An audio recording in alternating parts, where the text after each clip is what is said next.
Olá pessoal, tudo bom com vocês? Seja bem-vindo à nossa parte 2 das videoaulas de análise combinatória, todas feitas com base nesse livro aqui, Matemática, Ciência e Aplicação, GeoCiés, Oswaldo, etc. Vamos agora continuando, começando a videoaula com exercícios resolvidos. Então vamos lá. Primeira questão fala: uma prova é composta por 8 questões do tipo verdadeiro ou falso. De quantas maneiras podem ser resolvidas todas as 8 questões dessa prova? Então é bem simples, de acordo com o que a gente já viu de princípio fundamental da contagem. Então vamos que vamos. Eu tenho aqui a primeira questão, segunda, terceira, quarta, quinta, sexta, sétima, oitava. Então cada tracinho desse aqui indica uma questão, e cada questão, né, primeira questão, ela vai ter um resultado, né? Primeira questão, segunda questão e assim por diante, reticências até chegar na oitava questão. Beleza? Como o resultado de cada alternativa, lembrando que é uma questão de verdadeiro ou falso, ela só tem duas possibilidades de acontecer, né?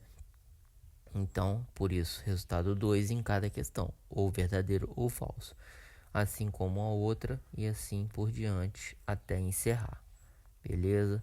E pelo princípio fundamental da contagem, como há duas decisões, duas escolhas para cada questão e elas são independentes, o princípio fundamental da contagem diz que o total, então, de possibilidades vai ser 2 elevado a 8. Então, essa é a resposta, é o total, né, de maneiras distintas para a gente responder todas as questões da prova, beleza? Bem simples. Exemplo 2 é bem parecido, tá?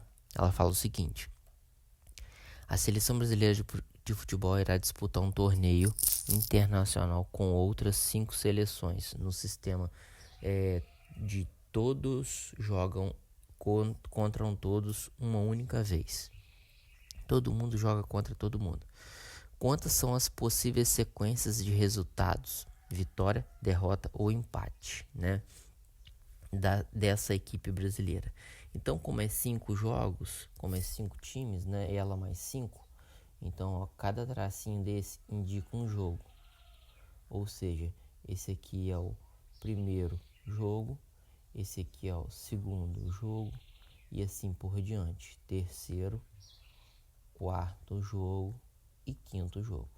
Cada jogo tem uma decisão, tem um resultado possível. Ele pode ser vitória, pode ser empate, pode ser derrota. Então há 3 possibilidades para cada jogo. O resultado do jogo anterior não interfere no posterior, né? Então a resposta total de sequências de resultados é 3 elevado a 5. Beleza? Então mais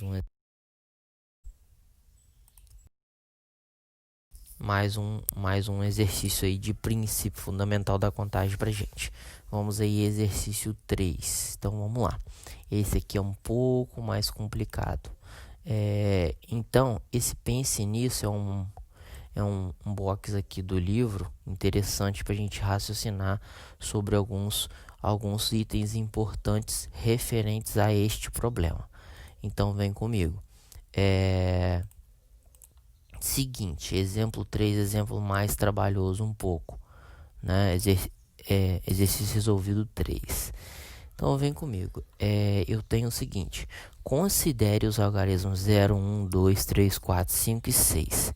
Responda quantos números de 3 algarismos podemos formar. Quando a gente fala de número é muito perigoso, né? Tem que tomar um certo cuidado. Então vamos ver o que significa isso. Então, eu tenho esses dígitos, eu quero formar um número de 3 algarismos. Se é 3 algarismos, eu venho aqui e coloco 1, 2, 3. Vou escolher um dígito para cá, um dígito para cá e um dígito para cá, certo? Então vamos lá. Quantas possibilidades eu tenho de escolha para cá, para o primeiro dígito? né? Que centena, dezena e unidade, ok? Para centena, a única coisa que eu não posso zero. Vou colocar o zero aqui, ó. Eu não posso zero e vou dar um X aqui. Beleza? Por que eu não posso o zero? Porque se eu colocar o zero na centena, fica um número mais ou menos assim, 013. Perdão, 013 aí. 013 é a mesma coisa de 13. O zero aqui não vai interferir, logo vai ser um número de duas casas, ou seja, de dois algarismos. Então, por isso que o zero não pode entrar na primeira casa. Ele é uma exceção nesse caso, quando a nossa história está formando números, beleza? Então, esse é o primeiro cuidado que vocês têm que ter nessas questões. Consequentemente, eu fico com quantas possibilidades? Eu não fico com de 0 a 6, que é 7. Eu fico com 6 possibilidades. Beleza? As próximas eu tenho o 0 volta a ser incluído e de 1 a 6 também. Então, aqui na dezena eu tenho 7 possibilidades e na unidade também 7 possibilidades. Fica uma gama total de possibilidades. Então, a resposta é 6 vezes 7 vezes 7. Não vou multiplicar, fica a atividade para vocês. É o total de números formados na letra A. Uma coisa, pense nisso aqui que ele quis destacar, é o seguinte: por que importa a ordem de escolha neste problema? Obviamente, por que importa? Porque se eu tenho o número 136, ele é completamente diferente do número 631. E embora utilize os mesmos dígitos, são problemas diferentes. Beleza? Beleza. Letra B, um exercício mais elaborado aqui. Tomando cuidado, por favor. Na letra B, eu quero formar um número de 3 algarismos. Só que agora tem que ser distintos. Qual vai ser essa diferença, Humberto, em relação ao exercício da letra A? Vamos ver. E esse número ele tem que ser um número ímpar, né? Ou seja, existe uma espécie de característica do número, ele tem que ser um número ímpar. Então tem dois detalhes importantes: ser ímpar e ser com 3 algarismos distintos. Eu começo, vamos lá, 1, 2, 3, centena, dezena, unidade. Esse cara aqui, né? Esse cara aqui, ele não pode incluir o zero, então só pode o 1, o 2, o 3, o 4, o 5 e o 6. Então, eu tenho 6 possibilidades de escolha para esse caso. Porém, contudo, entretanto, eu não posso fazer igual pense nisso. Para resolver o item B, um estudante iniciou analisando as possibilidades centena, depois dezena, depois e por fim unidade. Verifique, eu não posso vir aqui e colocar do jeito que eu coloquei, colocar 6. Por quê? Esse número tem que ser ímpar. Então, essa casinha aqui, que é da unidade, eu só posso usar os algarismos 1, 3 e 5. Então, isso aqui vai ser a minha primeira decisão. Ou seja, a minha primeira escolha na questão, primeira decisão, tanto faz, vai ser nessa casa da unidade, porque eu sei que o número tem que ser ímpar.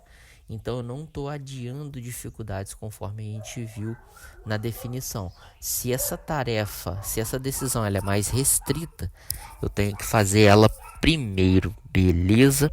Ou seja, então eu vou escolher um desses. Digamos que eu escolha o número 5. Vou só circular ele aqui. Aqui, então, significa 3 possibilidades, mas digamos que eu escolhi o 5. Quando eu vim cá para a centena, a minha centena, agora a centena que vai ser a minha segunda decisão. Beleza? A minha centena vai ser a minha segunda decisão. Consequentemente, se a minha segunda decisão é a centena, eu já tenho que cortar o 5, porque eu já escolhi. Então, sobrou para mim, não pode o zero, sobrou 1, 2, 3, 4 e 6. Então, sobrou 5 possibilidades para a centena. E por fim, né, que eu vou fazer a dezena, lembrando que na centena eu escolhi algum desses. Digamos que eu escolhi o dígito 6. Quadradinho significa o que eu estou escolhendo. Agora, quando eu vou na centena, que é a minha terceira decisão, né? Quando eu vou para dezena, quais possibilidades sobraram para mim? O 0 pode ser incluído agora. O 1 não foi escolhido, nem o 2, nem o 3, nem o 4. Foi escolhido o 5 e 6. Então, terminou aqui.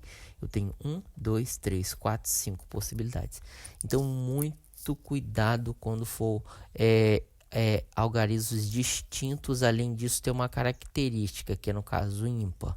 Então, você tem que ir diminuindo. Então, a resposta para esse problema é 75. Esse dá para fazer com facilidade, porque 5 vezes 5, 25 vezes 3, 75. Então, muito cuidado. Então, isso aqui está errado. Onde cometeu o erro? Ter começado aqui. Ele não pode começar aqui. Ele tem que começar na tarefa mais restrita, que é o ímpar. Beleza? Beleza.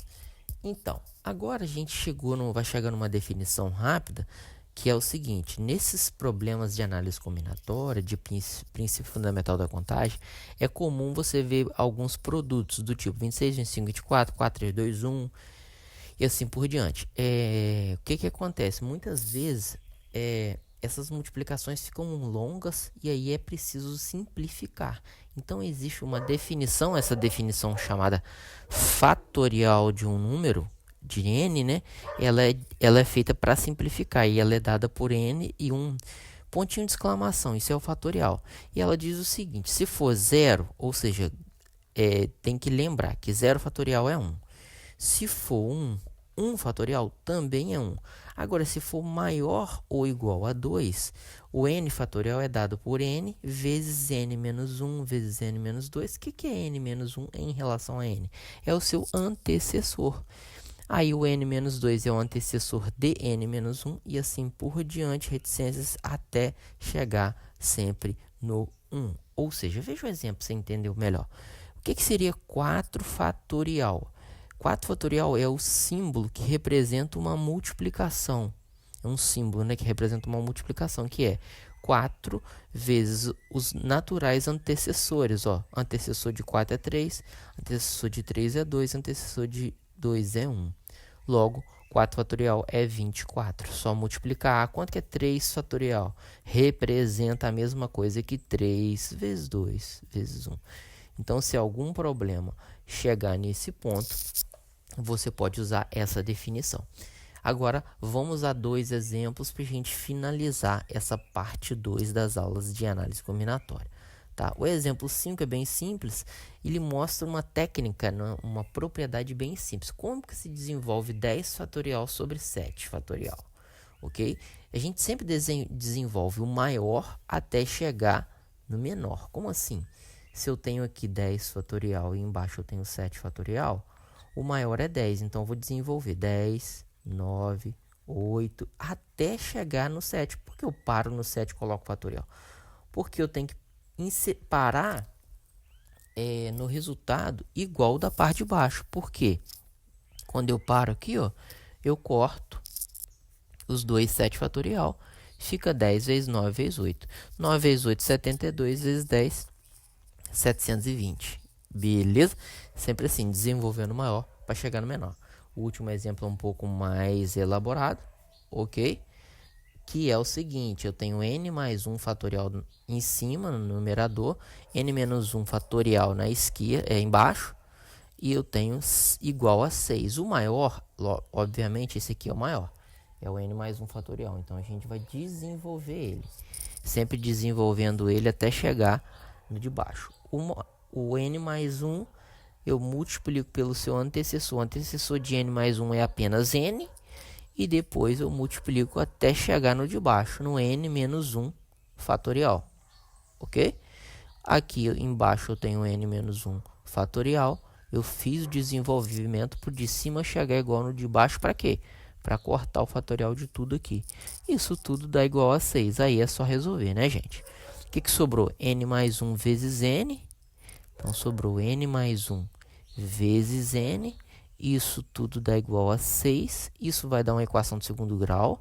N vezes N, N ao quadrado. N vezes 1, N. O 6 está depois da igualdade, vem para antes da igualdade. Isso aqui vai virar uma equação de segundo grau, que certamente você vai encontrar, vou deixar como atividade, mais um N, né, dessa questão, né, como sendo um valor positivo, vocês vão encontrar o valor 2, beleza? E aí, confira aí, e é isso. Forte abraço, pessoal. Fiquem com Deus, se inscreva, compartilhe, curta esse vídeo, comente.